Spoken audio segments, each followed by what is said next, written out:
Hi, Lance. What's going on, Brad? Not much. Just sort of hanging out in a hotel room right now, waiting to listen to Valentine with you. It's Valentine. Yo, It almost I've looks like the same room. I've found that now that the record's out, I can't walk into parties anymore or any public spaces. Like, let's go be alone. I can't make my grand entrance anymore. Now people think it's fishy. That's right. And they're also going to be looking out and making sure you don't have a knife on your person. That I don't. Sucker for the pain. Yeah. He's like, get the fuck out of here. Yeah. Awesome, dude. Life's good. Press cycle's good. You're hanging in there. I would say, given how short the album cycle was and how hectic everything has been, for the circumstances and everything considered, I am hanging in there extremely well. I would say like 8.9 out of 10. How are you feeling today, Brad? How am I feeling today? Yeah. I feel great today. How are you truly feeling? I mean, I'm a little tired. I got up at 4 a.m. And flew out of El Paso, Texas to New Orleans. You're in New Orleans. I'm in New Orleans right now. I had no idea. I know. But for some reason, I keep thinking we're in the same room because it just sort of looks like that. The like line is like yeah. Yeah, I'm sitting kind of across the table from you a little bit. But it's like a it's like a COVID safe hang. Yeah, we're actually like 8 feet apart from each other. It does look pretty weird. I love it. What's going on? What's going on right now? Is it playing? No. No, we haven't started the listen. Because you don't know with these things. I was in one thing where it was like an album thing, and it was playing the whole time, like in post-production it's playing, but the whole time I was like, I didn't know it was playing. Yeah, no. You gotta check. I mean, we tried to tell them we're 2 stoners that are going to just kind of blow this thing, so.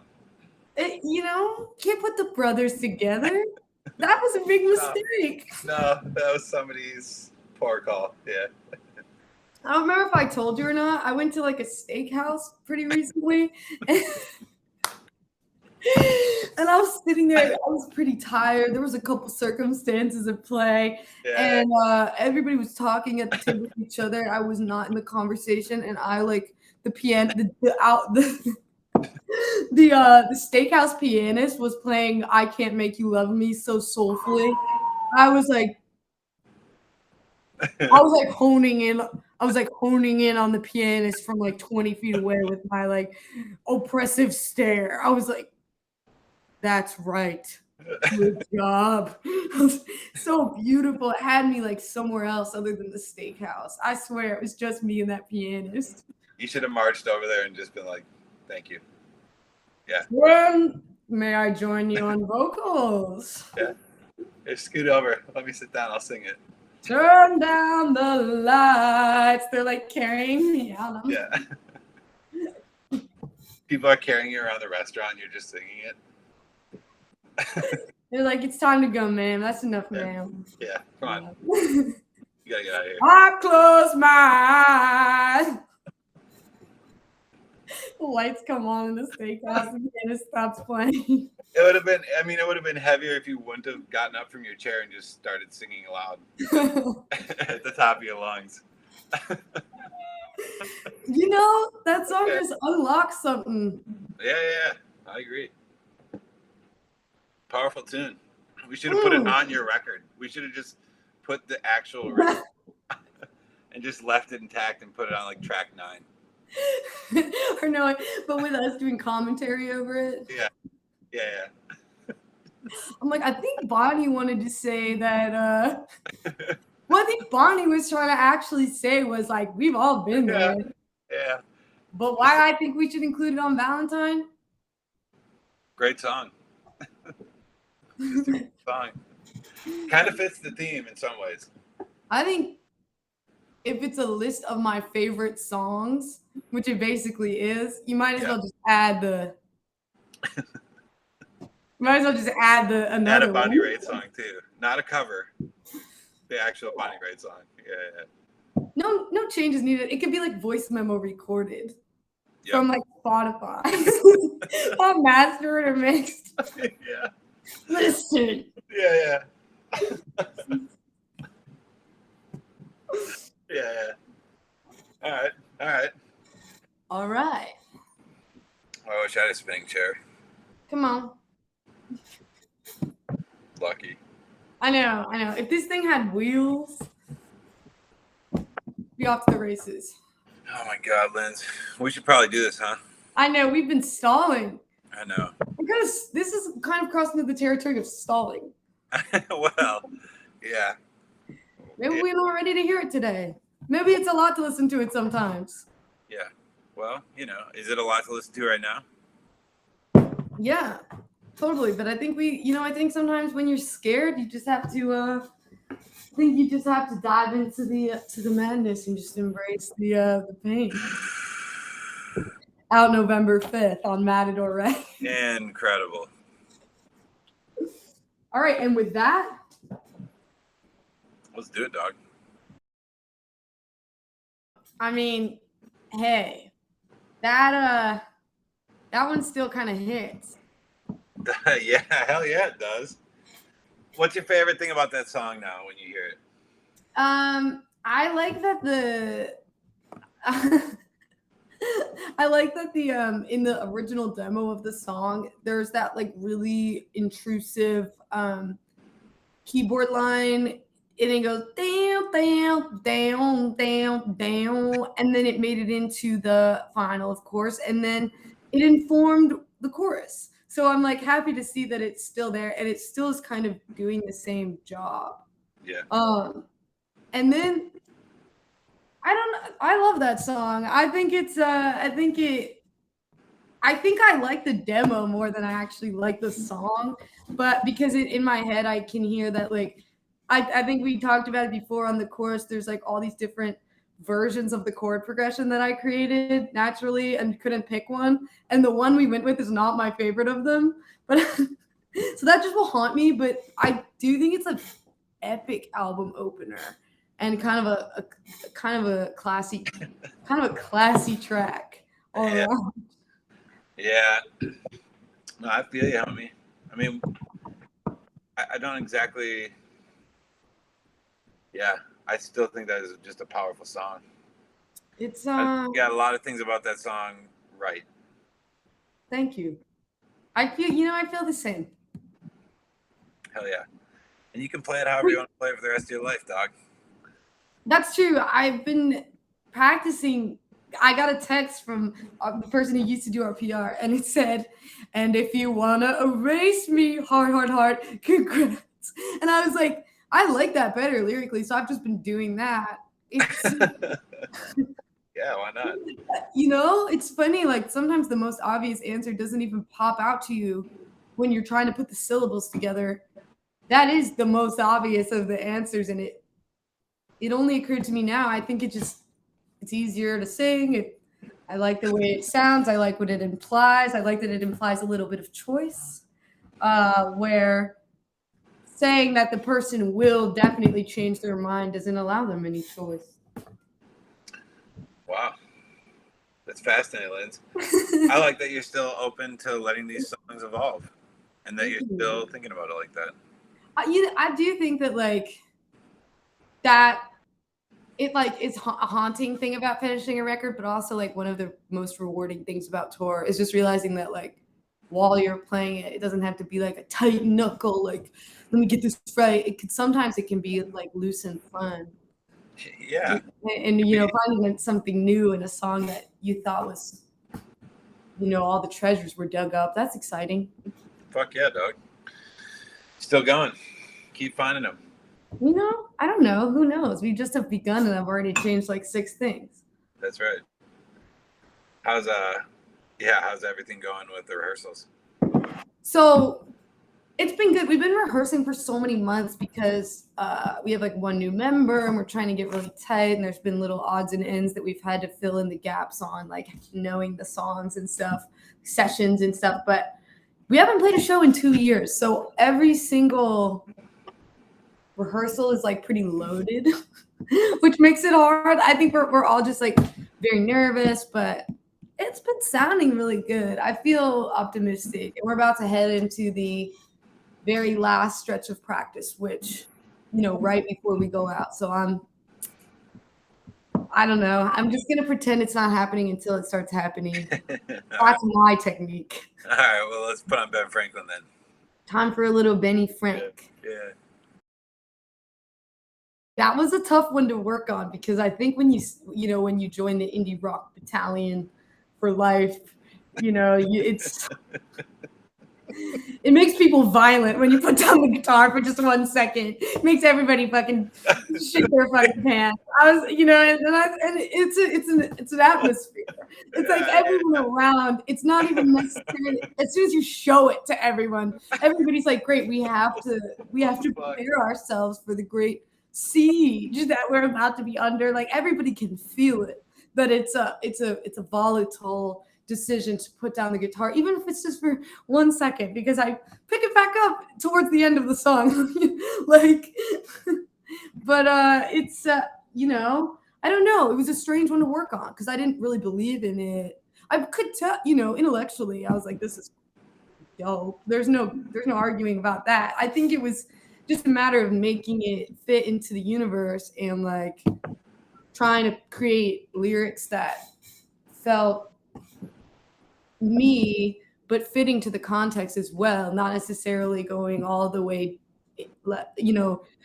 not necessarily going all the way onto one end of the spectrum of melodrama and everything, because it does almost require, even if it's put on, a little bit of like apathy or something, or maybe that's just what I hear. Yeah, I think there's a type of apathy there. It's also like weirdly confrontational, like you were saying.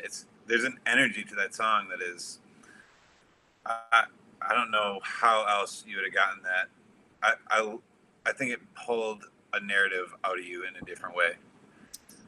It's demonic. It's so confrontational. Yeah.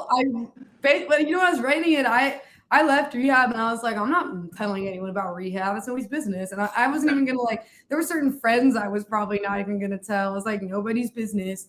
And I even when you leave, they like make you make a decision. It's like a thing. They were like, what are you gonna do? Are you gonna tell people? And I was like, no. And then I just started getting confrontational on that song. I was like, sometimes I hate her just for not being you. I hesitated to publish that too. I was like, it's rude. Yeah. But I was like, this is all rude. I was like, this is like it's like meant to cause an issue. It's like just purposely putting a hair in some food you're making for someone and being like, enjoy the hair, Yeah, hair is a good one.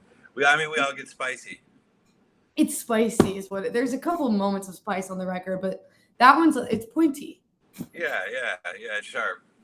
And Brad, you contributed one of the most magical parts of the entire song, lest we forget, towards the and in the bridge, that alto guitar underneath the like lead guitar. Sure, yeah. That is magic. Hey man. That's what I'm here for, Linz. Rhythm guitar player. It's crazy. It just adds something that's like, I don't know. It took like understanding it was there for me to be like, it's there. But then with or without realizing it's there, it like gives you something. It gives you like a chill or something. And it's like, took me a while to be like, what is that? I don't know, but I like trafficking in those zones. It's like my favorite part of making records is like the umami of a song. Should we tell them about the ghost sax? I think we have to at this point, so people know what to pay attention for every time they listen to it from now on. Would you care to take it away? What? Would you care to take it away? What do you mean, care to take it away? Oh, I don't know the time stamp. I don't know it. There's a ghost set. Basically, there's like there's in the end somewhere towards the ending of the song. I think the guitar part is already. It's on the first devil. I want to say it's on the first devil of the outro. The layers are working together. What exactly was it? Do you remember?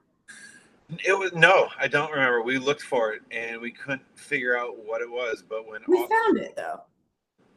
Yeah, we did, but it was like a combination of one of the sounds that's going. I feel like it was one of the sounds going off in the like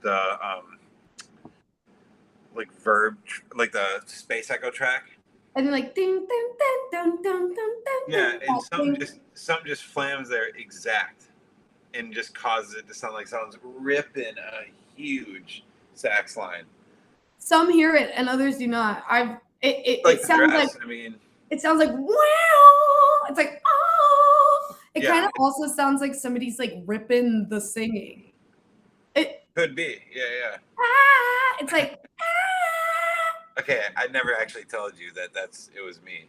And I there and just, would like if you told me it was you, like if you looked me in the eyes honestly in the studio and had been like that was me, I was just messing around and I put some effects and did some shit, I would fully believe you. It sounds like it's got a specific soul that I would attribute to you, Brad. Yeah, well, I appreciate that, Lindsay. I love that we were both completely obsessed with it without talking about it until we finally realized that's something we were obsessed with, and that's yeah. That was definitely a Doobie Brothers moment. For sure. Awesome. All right, should we move on to Headlock? Yes, I love this song. This is one of my favorites right now. This keeps sneaking up on me. I want to like Headlock as much as everybody else does. What don't you like about it? I don't know. It just, even when I was making it, I knew it wasn't one of my favorites. I knew it was like a good song. I knew it was a great song even. I just didn't. Yeah. It's like, I know that it's not. Yeah. It's like, if one song has to take up the space that song would take up in my heart, it's Automate. So I don't have any more space. Yeah, you only got room for one kid. One like rock and guitar kid. Yeah. Detention student. Huh? One detention student. That's right. Yeah. All right. Well, let's hear Headlock. Yeah, this song fucking rules, dog. I don't know. I feel like this one is like fun to me to like think about the writing process on, at least because like that was like right when I got my mini log, and I think that was one of my first exercises in being excited about textures and synths and little synth moments and lines and stuff where just it's so entertaining and it felt at the time almost like I had nothing to lose by just sitting there all day long just trying to come up with little synth lines, and it was nice. I felt like that. I have really pleasant memories of writing the song. Yeah. I have very pleasant memories of recording and mixing that song. There's something about it when I hear that song, that one takes me back very quickly to like just how peaceful that whole process was too. And chill and fun and easy and like, yeah. I also think that has some of the best lines. I mean, there's incredible lines on that song, Linz. Thank you. Yeah, I feel the same. I mean, it was a really genuinely chill and fun hang making the record. which is funny because originally, putting the record together was volatile. Yeah. And it was nice to have, I feel like a lot of the magic that ended up making it onto the final product, a lot of it, I think, can in some ways be attributed to how calm the environment was, like how nice it was hanging and how comfortable it was to feel like I could like take risks and come up with stuff that may or may not have been good, and that's like, for me at least, that's like a major thing because I never want to be wrong and I never want to come up with things that aren't good. So being in a space where I felt like I could was huge, and I felt like I don't know. There was just moments where I felt like that was really reflected, like vocal takes that only took 2 or 3 tries, like stuff like that, you know? Yeah. Yeah, I think it can be really healthy to give yourself permission to fail. It is Yeah. actually, no, I shouldn't even say it can be. I think it generally is very healthy to give yourself permission to fail and find people that you can fail in front of and fail with and move on and move through. You know what I mean? Like, that shit's important.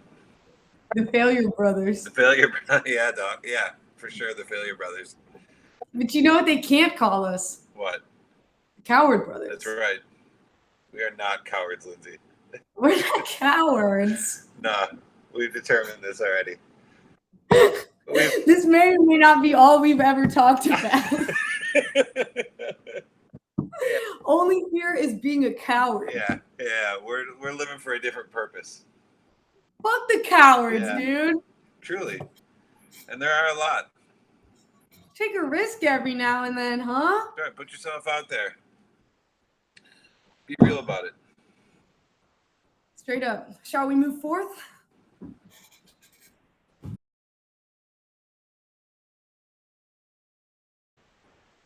Shame about that one. It is a shame about that one. Yeah, it's too bad. That's just too bad. I don't know. Too bad we had to do that. Man, I could say a million things about the process of making that. Say a million things. Say 2 of them. Well, say 2 of them. I mean, it's a vulnerable thing I'm realizing to be on camera reacting to the music. I'm like, this is, you know, the people get the music. Now they get to see what only the closest people in my life is, which is like me react to my own music. Which is, it's a vulnerable thing. It's a vulnerable thing, you know, like Light Blue is a song that I have had on my person since I was maybe 19. And the prospect of recording it again was pretty uninteresting to me. Or working on it or reopening it again. And I brought it into the studio with Brad sort of as like a maybe, because it was something that I didn't care about. I wasn't sure if it fit into the universe. And I don't know. I felt like a renewed sense of excitement once we opened it up and started dissecting it and adding layers that kind of made the song feel new to my situation and circumstances. And I felt like it elicited new feelings, which is cool. And yeah, there's so much about it. The cello, Caitlin, Brad, I think you gotta. Man, Linz, I love everything about that song too. I think that's one of my favorite vocal performances on the record. You sound like it's so delicate and it's so controlled in that space, and I remember just feeling really moved by that, watching you find that space. But yeah, I love that, man. I just think it's an incredible song. I think the mood of it's beautiful. I love the Caitlin hang was awesome. It was awesome. That was such a fun night, and yeah, I'm glad that you had that song. I'm glad you were willing to like put it out there, because I think it's a powerful moment on the record. You know what's interesting about it? It's actually the only Snail Mail song to ever exist, or maybe not exist, but be put out into the ether that has no negative emotions being represented. It's a love song, which, you know, is kind of actually hard to write when you're in your own, when I'm in my own, you know, like comfortable space, like, you know, sitting at the desk trying to write something. I think the first thing that comes to mind is never like, let's mix it up, because I it's more of like a feeling and like a you know, and Light Blue is just uniquely exists as a moment. Like, I was just writing a love song for my girlfriend, being 19, and I don't know, it started to kind of mean, it almost started to feel, dare I say, trivial. The more I lived and experienced things, and of course, like, you move past all of that or whatever. But I guess just, I don't know. It feels like more intense than just reopening the song to just put it on the record. It's like it really carried like new meaning for me and like became its own new Yeah. beast. And I feel like the vocal delivery was only as emotional and intense as it was because it felt renewed. Otherwise, it's so hard to fake it. So I Oh feel like, yeah. so I feel like the feelings that are on the song like are so super real in this way. I don't know. It's funny. I think you're right about that, Linz. I always heard that song as a heavier song, but probably because the time where you and I really like that song came into our relationship post everything you have gone through in the last few years. And it's funny. Like I hear that song, and there's like a what am I trying to say here? The speaking to yourself elements of not giving up on yourself, I think, are an important part of that. Where you're at now, I sort of take that as part of that song. Yes. Well, yeah, like going back and honoring the song for what it was, because it's nothing that's written in a moment of emotional realness is ever actually trivial. It's just interesting how as you experience more and more things start to feel kind of trivial. Yeah. But that was just I think that was a great exercise in just not giving up on stuff, because it really I there's that little synth moment on the second verse that I remember was kind of an early addition to the reinvention of the song, because I've made so many demos of the song. There might be 3 different variations. And it just felt like I was like, what do we do? Do we add drums? Like, what are we supposed to do to this ballad? But I don't know. I like the fact that we approach songs by honoring the songs and not just throwing layers on it because we can. That's what makes us the brothers. That's right, dog. All right. Ooh, we get to talk about the next one. The next one has we could say so much. Let's get to this next one.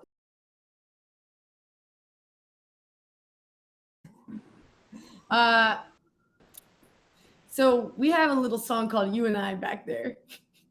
Oh. That's the real name for anyone that's wondering, but we call it Forever. Yep.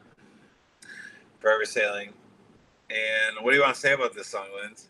Well, I just think there's so much to say. I think that it's got to be it's got to be one of my favorites. It's got to be in the top 3. Yeah. You earned that. Huh? You earned that. Thank you. Well, I mean, damn, I feel like you want to talk about the process and then I'll talk about the process. I'll tell you what I saw. From my point of view, you sent me this Madeleine Kane song, and very matter-of-factly, we're just like, yeah, so I want to sample this chorus and make a song out of it for the record. I hear it. I can hear it as a thing. Like, all right. Okay.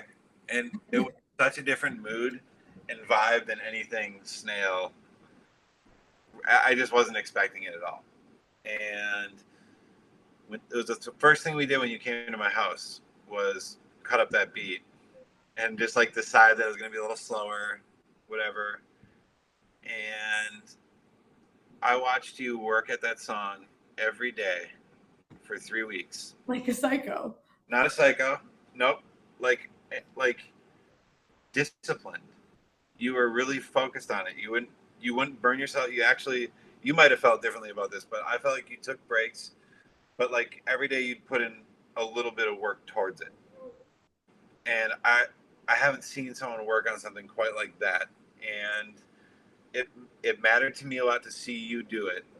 and not necessarily participate in the same way, because I was trying to understand your ground to fruition process in a realer way.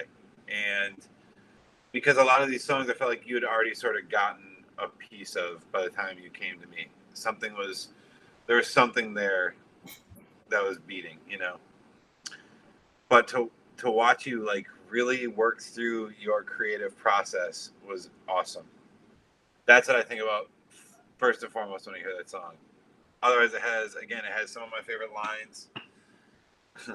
I don't know. I mean, it was, and we talked about it so much, and we listened to it, we jammed over it so much. Like, it's just forever ingrained into me as like a huge part of this record is watching you find your footing with it, and not stop, and just like go until it was totally what you wanted it to be.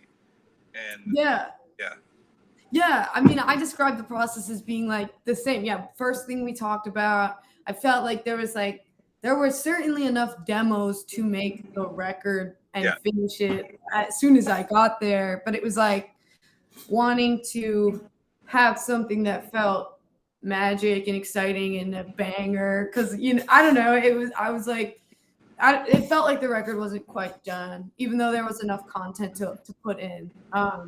But in the great pursuit of all killer, no filler, I feel it was a matter of working on it. I felt like you were really encouraging about me working on it by myself, which was really cool because I don't know, for me, I was like, all right, this guy kind of believes in me here, and we're I felt like, as daunting as it was, because I just take so long to write, and I only write when I feel like it, and I only write in complete privacy. Like, I have so many little things. I was like, okay, cool. I felt charged and excited to work on it. It got to a point, definitely, especially with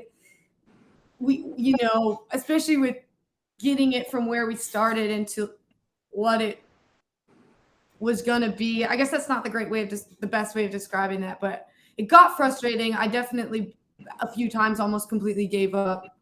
And then towards the very end, like maybe one day left, I had a workable idea as to what the song was going to be. And we were kind of running it over and over again. And I was coming up with lyrics, and I had workable lyrics, but not all of them were kicking in the ribs in the way that I wanted them to. So that was then when I brought the song into my apartment and bought a bunch of recording gear just so that I could work on it for longer. Spent like a disgusting amount of money just so that I could like work on it longer. Yeah, but it's kind of the snail mail tale. I love to just keep on. But it's really, for me, I think one of the most important things about working on something diligently and like giving it the care and attention that I think it deserves to make it something that I'll be happy with is just those breaks in between to look back on what I've done and revise with a clear head. I mean, that's the most important part of the step, I think. Most important step of the process. Yeah. It's hard. That stuff, I do think having that continued perspective change is important. Definitely. I love the guitar part you came up with in your apartment was like a major moment on the song. And but I mean, remember the original conversation was if it was I was a little worried that the guitar parts I came up with were pervy. Were pervy? A little bit pervy. Yeah. There's a lot of perv discussion in regards to those guitar parts. And I don't actually remember. I think we came down that they were just ultimately a little pervy. They're pervy. Yeah. And you know what? I don't know that I know how to play guitar all the way pervy where we could have headed with that, where that guitar part started, but I don't know. Riff writing is not my forte, and anytime a riff comes, I don't know. I feel it's important to honor it. Honor the riff. Holy shit! Honor thy riff, yeah. Also, I do I do look at that song as this like golden trophy of I don't know, because I it was the fact that it was written in a non-traditional way for me at least, and the fact that I kind of feel like we did it really quickly, and also the fact that it's the best song on the record objectively, and also the fact that I feel like every lyric stings exactly how I want it to. I kind of, you know, whether you like it the most or not on the record, I do feel like it's a milestone of like writing improvement for me that I'm excited about because it means I can do it some more, I think. Hell yeah, dude. Yeah, I I would say felt like I was out of ideas by that point. So yeah. Yeah, I think that's a really great observation, Linz. I think that song represents a lot. It represents so much internally, and I feel lucky that I have that perspective, watching you actually work through that and go through that. But that was a big change, and it's exciting. I mean, that song is exciting as hell. It makes me smile every time I hear it, every single time. And the ending is devastating. Huh? The ending is devastating. Oh God, I think if you know, I was thinking about this because I have to talk about these songs all goddamn day and night. And something that I thought of that I hadn't really thought about recently was just that those lyrics at the very end are actually so heavy. They're so heavy, Liz. Yeah. You almost look kind of casual almost. Yeah. But if you really think about it, you don't just forget. You know? You don't just forget, you know? No. Wait till that will continue to be truer and truer as you add years onto your life. Wow, you know, and in 16 years, if we're still playing snail mail shows, and that song still makes me, you know, feel a type of way, I'm gonna feel like maybe it was the personal success that I thought it was and more. I don't know. I hope I continue to feel that way about the song. I have a good feeling about that, Linz. Thanks, Brad. Should we move on to this next thing? Madonna. Come on. Huge.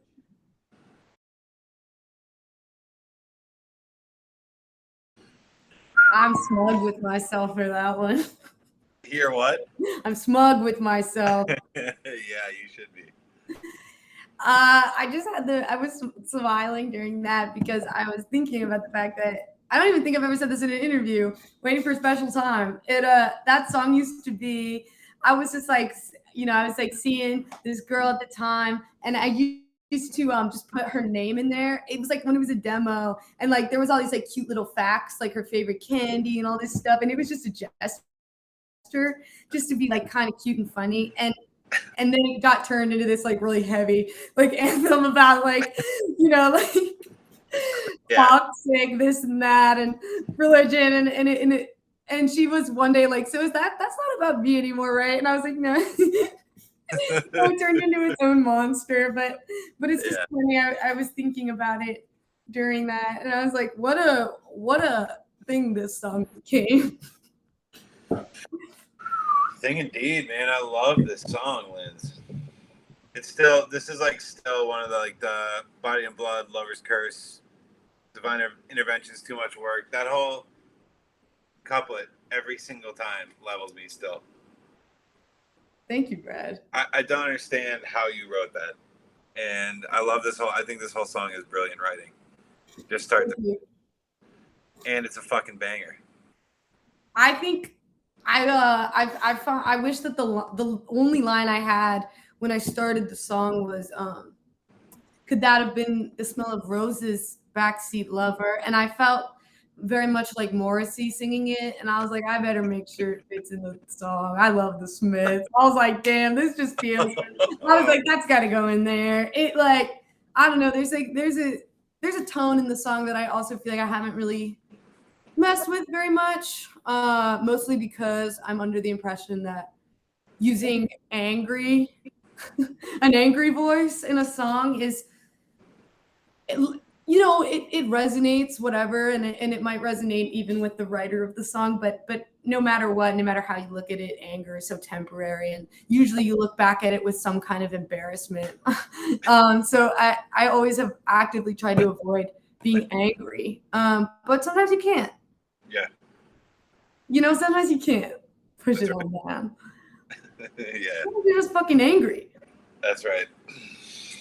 I think we're learning about our society a lot in that capacity. Absolutely. Yeah, it's just dampen down the anger. I mean, as for stories about this one, I'm like, I don't know. I don't really have many stories either. This one was pretty much showed up ready to roll.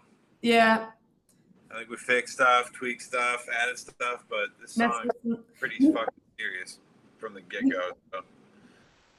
There's an addition in there that I do actually think is pretty like as a layer, think adds meaning almost. That moment of towards the end, you know, our love's a sickness, baby. The like bridge at the end or whatever. That spiritual synth going on, the organ. Oh yeah. That is like a magical moment. I love the way that sounds on there. And I also just think it adds like grandeur. And describing Valentine as grand feels like the only adjective that I actually feel I feel described. I like when it gets described as grand. And I kind of think that's one of those moments Yeah. where capital G grand is the like it comes to mind. And I like those. I think those, you know, Mia at the end is another time. There's a couple moments where it's more evident than in other moments. It's almost elegant. It's massive, but it's not corny. It's arena without being arena. You know what I mean? Yeah. Yeah. It's castle. Yeah, it's implied. You don't have to hit people over the head all the time, right? Absolutely. I like where the layering mixes with the lyrics and the theme. I think that's really cool and creative. I like what we did on this one. Next.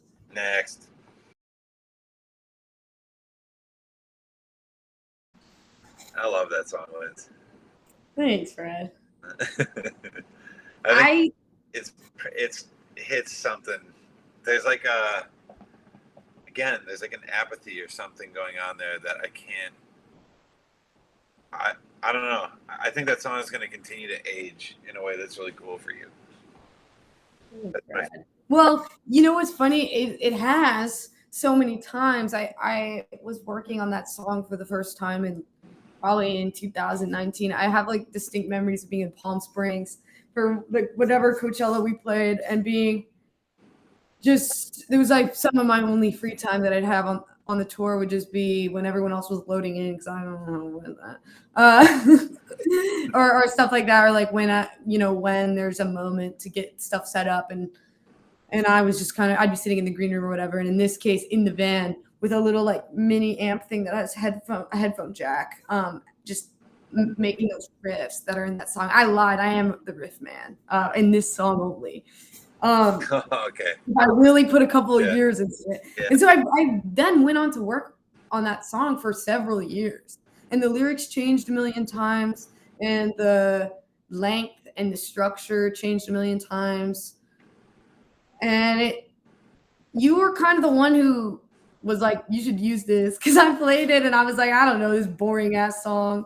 And at first, but it's still close to my heart. It was just another one that felt uninteresting for me to work on, like, because it'd been in the works for so long, you know?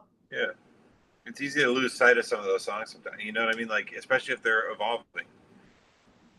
Totally. It's like and hard to you know now, to like grab something and be like, let's just pull this one out now and start channeling that energy towards something new. This landed in a really cool spot.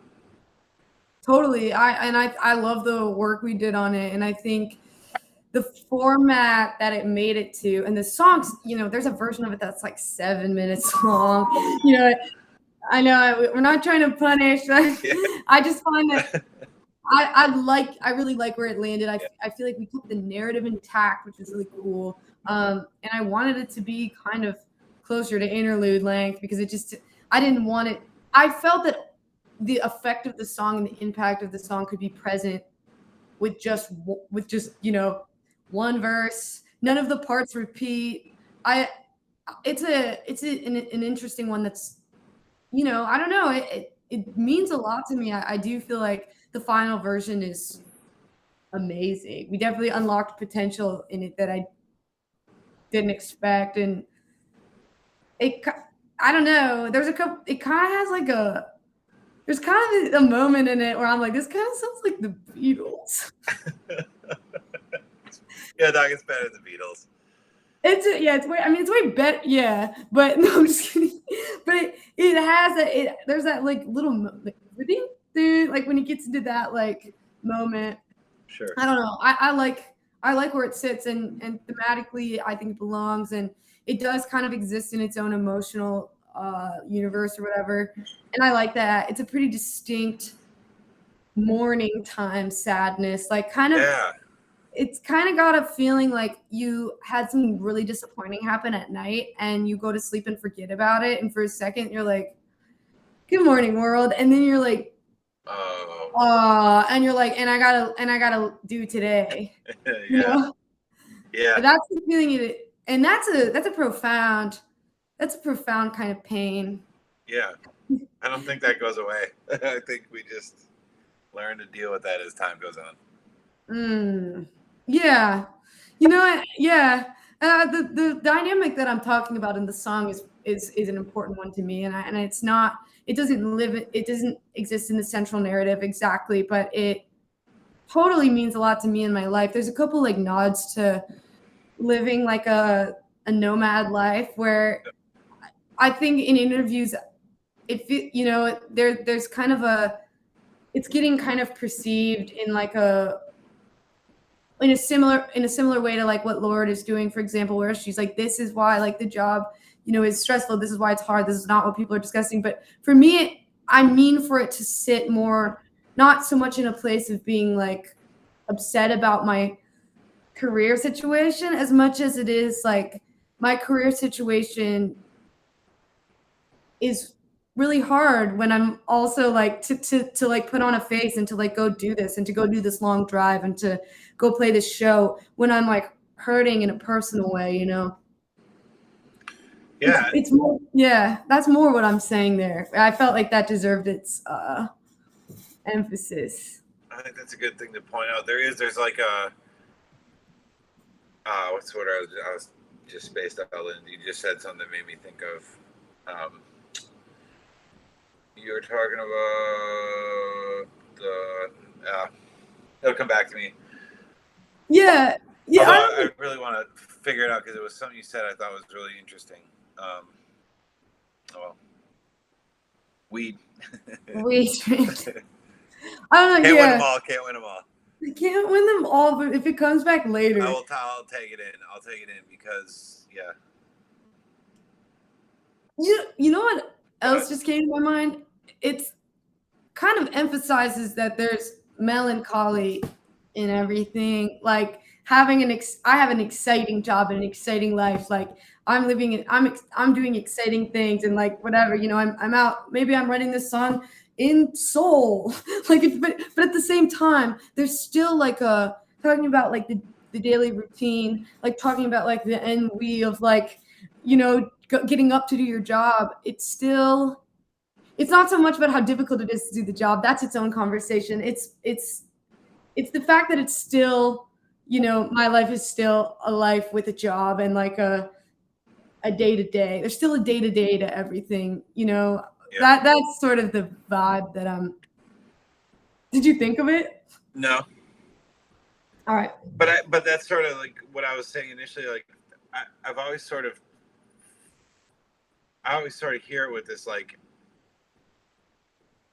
the apathy. Like I would use the word apathy for it. Like you can observe all this chaos and all this stuff, but you're right. It's like it speaks to like a particular presence that I think is hard to maintain within all of this. Do you know what I mean? Like, and I think that's what's so interesting about that song to me is it's like you're looking in so often, or there's like this want to it all, but it's not you're not bitching about it.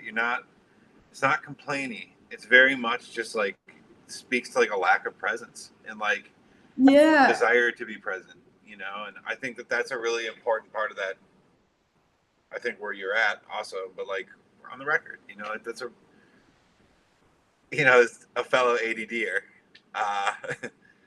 Look at us doing this stream. Honestly, if people are looking at the screens and they can see us the whole time, I'm like, proof that ADHD and ADD exists. Oh, for sure, 100%. But also emotionally and in relationships and a million other things like that too. And you know, I'm here to tell you, as someone that's older than you, like that doesn't go away. It becomes something that you're always sort of working towards as a type of presence. And I think it's cool to like set yourself up for that conversation with a song like that, because I think it'll always sort of take you to that place. You know, I don't know.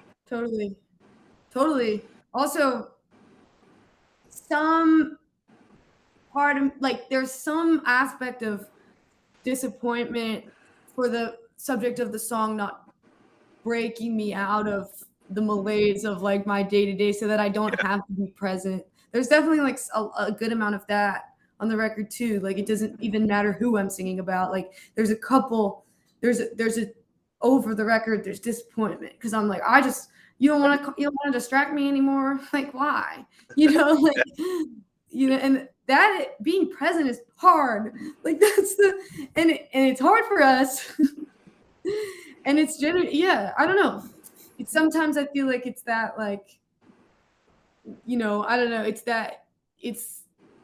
the losing the ability to like escape when you're doing hard stuff that makes it even more heartbreaking to like be to leave a relationship while you're on tour. That's crazy. Yeah. Yeah.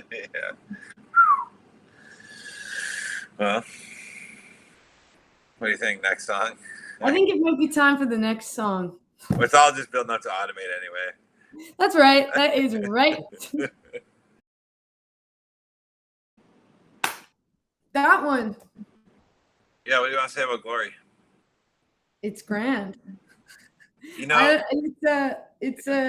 I love that song. I think this is, you know, this was an early conversation too about grunge cello and Nirvana Unplugged. Right. I think that was like something in the way. Something in the way. Yeah. I mean, that song has existed for kind of a while compared to some of the other ones. But I always felt like honoring it for what it was in its earliest stages. It was already a cool and from what I thought, a really good song before anything even got recorded. So it was kind of a matter of honoring the song properly, which could be said for a lot of the songs on the record. But this one, it kind of felt like a challenge going into giving it full band context, because I felt like the song in its tiniest form was a winner. And I was like, so what are we going to do to not oversaturate the song beneath? And do you think we got there?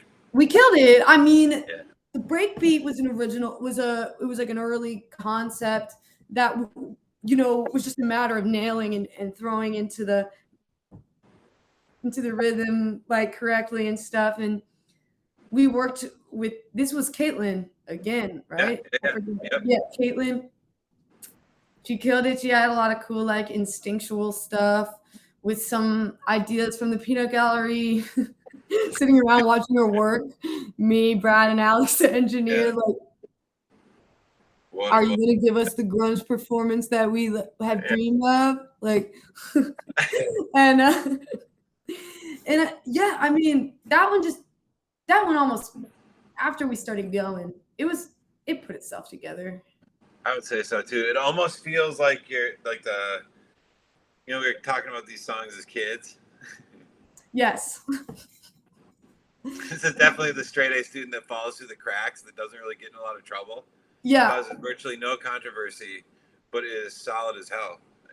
And it is like where Mia is the teacher's pet. Yeah.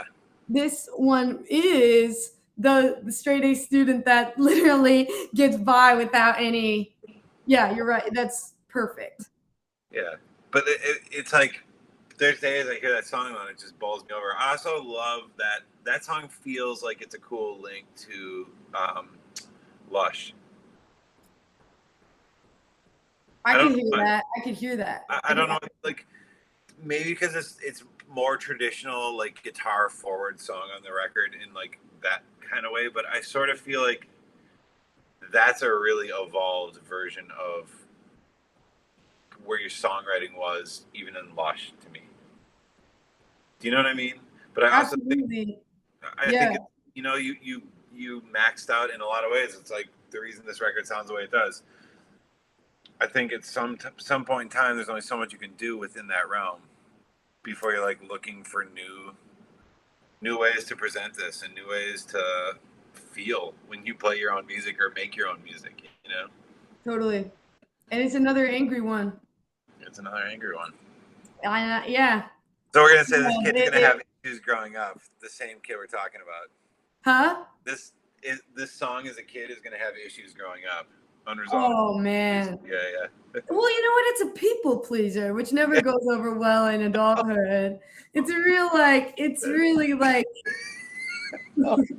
it gets the grades for its parents. It doesn't care about the grades itself. It wants to do something with its hands. It doesn't want to. It doesn't care about its A's and B's. It's straight A's. Actually, straight A's. It doesn't care about its straight A's. It wants to be. Yeah, it wants to work with its hands. I don't know. And the parents are like, they're just trying to get that ultimate good job from mom and dad. It never comes. Whoa. Okay. I mean, it's like, did you guys see my essay? Yeah. Yeah, we saw it, Glory. We saw it. Anyways. Wow. But you know, I don't know. There's something like it's me and Ray, for the people, our drummer, for Brad, you know Ray. You know, it was so funny, like commenting on. I was like, oh my God, Ray, like how cringy do you think it is that I'm like name dropping places in LA?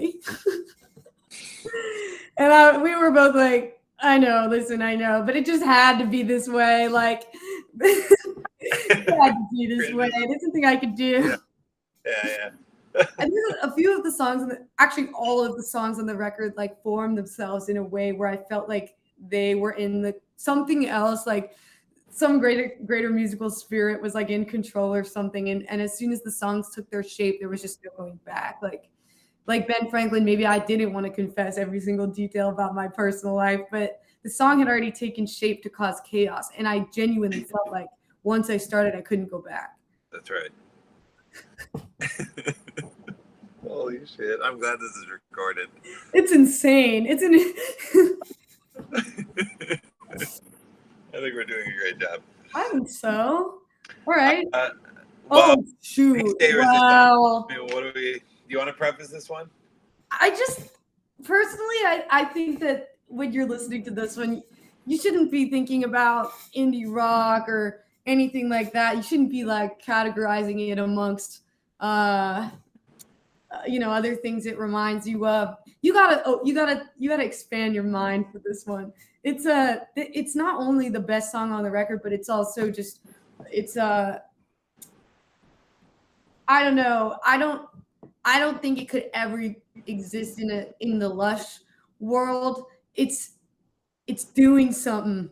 I'm waiting for people to listen like a couple months in and once they've gotten a few listens in to really sit with it, to be like, oh, the national anthem.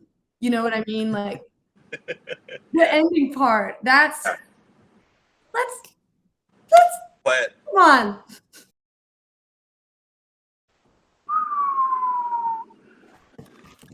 Yeah. What was that? My fucking expensive ass cough drops all over the ground. Got them for tour. I don't care. What is that song? What is that? What the hell is that? I don't know, but I love it. I don't know what that music is, Linz. It's a totally particular song to me in sound. It sounds like you. It's when you get right into that. I'm like, yeah. that I'm like your dog, that repeated moment. I feel like I don't repeat myself often lyrically, so you really know where that emphasis is. And then when it happens, it's like, whoa, buddy, like that's how I feel about that part. Starts to get like, you can hear it in my voice, like, I'm really that part just it's crushing. woo, it's crushing. I think, and I don't know why the song is as close to me as it is, other than the fact that it's good. But I just think maybe it's something to do with the fact that like I had a really intense like set of images in my head as to what I wanted to say. And one of them was kissing this other person like right after a breakup. Another one was like being like left alone after a party ends and like being drunk and being like fucking horrified at like how sad it is and the loneliness of it. Another is just like I don't know, just there's so many, I don't know, slow dancing in your bedroom and it almost just like with this person that you just wish you could be with so bad. All of it, the green sweater, all of it is real. All the stories are real. The green sweater is real. The kissing the other person is like 13 days. Like it's real. That, and having all those things that I knew I wanted to say. Like I remember drafting it in a notebook. Like these are the concepts, these are some of them. And then getting them, having the song has a lot of space for syllables, which is not always a good thing. Having all that space and trying to make all of the images in my head come out in a way that was meaningful and concise enough to make sense and be a narrative was super rewarding, I guess. And I feel like I accomplished it where like hopefully like the person who's listening doesn't have to know anything about me or the situation and can know exactly what I'm saying and like picturing and seeing. And it was also like in the throes of being this most emo I've ever been in my entire life. So in that moment, I was just like, this is my this is it. This is the black hole. Like, I just exploited the fuck out of that moment. Yeah. But to great result, like you can claim it and you can live with that. And you know what I mean? There's nothing to be ashamed of. It's just like, hey, this is such a real moment in time for me. With the way that you constructed that, Linz, I think that song is going to continue to grow with you. Thanks, Brad. It's not cheap. No. No. I mean, also like it was a matter of this. The way I made the song is really interesting in the very beginning. And I'm very much like I don't usually like to write with others because I have such like strong opinions as to how things are supposed to be with melodies. Like I'm like, that's not correct, even though it's all like opinion and all. But I was hanging out with my friend Nick, who he was in the band The Obsessives, and his new project is called Prude. You should all check it out. It's awesome. Him and I were hanging out. We were about to go to this thing with a bunch of friends. We were in Philadelphia. I was doing really poorly. I was like really upset, crying left and right, very sad. And it was super fresh, like brand new. And Nick and I were talking, we were kind of just sitting in chairs with guitars, just like kind of jamming. And it started to take shape for me in this way where I was like, I had writer's block. And all of a sudden I was like, no, I don't. There's going to be an album. I was like, this is like, there was a magical moment. And I reconstructed those lyrics 10 times. There's so many versions of that chorus. And I do find the thing that's maybe actually the most rewarding about it is I think that there were so many things that could go there and only one of each thing was correct. That was a perfect puzzle. It was the perfect puzzle, as was sequencing the record. That was a perfect puzzle. Yeah. It is a perfect puzzle, Linz. You did a great job with it. Thank you. Also, one more thing about the sequencing, the very ending of Automate is really meant to prepare the individual for what is to come. Emotionally and sonically, it's a warning. Yeah, shots fired. Here comes Mia.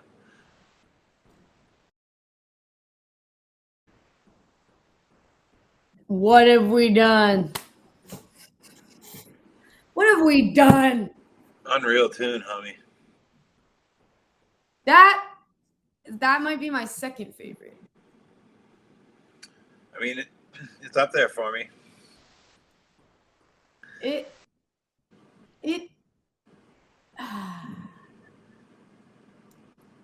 At what point, at what point does this become self-harm?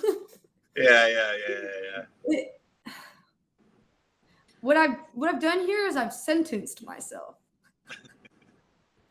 to performing that every single night. I'm gonna say, buckle up.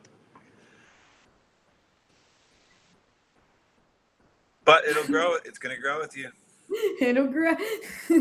I don't think that song's gonna ever be unirrelevant. I don't like practicing it. Yeah, there you go. It's hard to play. I find it hard to play. I crossed my own line. It happens. Yeah. It happens. It might be. I mean, I don't know. That song existed. It was another one. It was another one that was a demo that was like flour that we didn't want to crush beneath the weight of a budget, Right.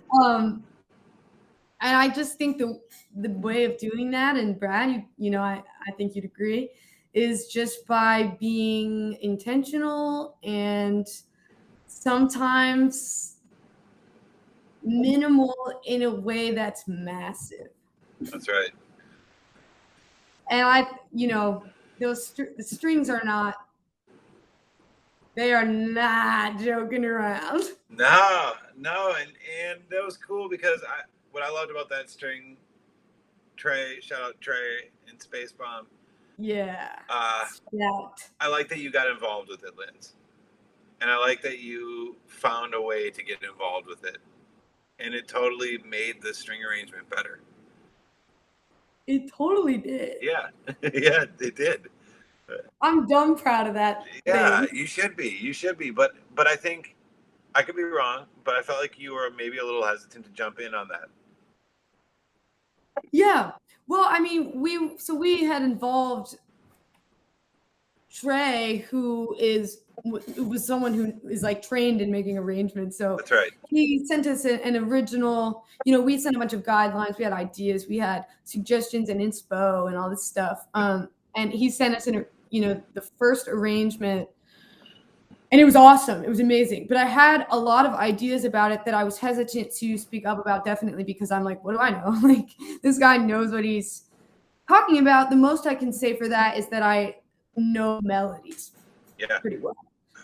But first time working with an orchestra, first time working with an arranger, and having to using my voice in that, it's weird. It's a weird. And I feel like it was the type of thing where like I kept hearing the part that I came up with. I kept hearing it in my head every time I listened. And eventually I was just like, I'm going to play this on the keys and then just send it in. And I think it was also a matter of being like really stressed and tired. I was like, should I do this? Or because what they had was incredible. But it got better when you got involved. It got better. And there were parts that I moved around and parts that I cut up. And I think the place that we landed, one of my friends recently heard it and was like, holy shit, Linz, it sounds like lesbian Toy Story. All right. But for me, I'm like, I don't fucking know. I don't know if I like give a fuck about Toy Story or not. But what there is to a Disney, there's grandeur in a Disney movie. Yeah. And I really do think that is one of the grander moments on the record, and it kind of seals it. Yeah. It seals it, period. But I really think it's a loud statement at the end that like seals it as like an elegant, serious record. Yeah. Elegant is another one that I will accept. Yeah. It's cool. You're kind of walking away from the fight in a real way on that song with like dignity. It's dignified, and it's also kind of rude. It's like, I'm sorry, but it's so important to me to express my feelings that I'm begging you all to have to feel it as well. Yeah. Like, and it's not like not everybody, every single, like most people, I feel like can probably relate to it in some way. So it is an act of violence. Wow. Strong. It is an act of violence is a really good selling point for that song. It's an act of violence. It's, yeah. Damn, dude. Well, I enjoyed listening to that record as much as any other time I've heard it, Linz. I love it. I really enjoyed making it together, homie. Seriously. Me too. Me too. It was a joy. It was such a fun experience, and it was fun to watch you fucking own it. Come on. Come on now. I can't think of a better way that could have played out. Yeah. Yeah. Seriously. That's like one of my fondest memories of doing anything with music ever. And that's most of my memories. So seriously, yeah, thank you. Sad violin music, and that's most of my memories. And that's most of my memories. Put the strings from Mia over the background. That's most of my memories. Yeah, basically the last memory that I had of like warmth and connection and love was in a professional context. It just cuts me. Oh, dude. Oh, man. All right. Love you, homie. Love you more, dog. All right. We'll talk soon. Bye, y'all.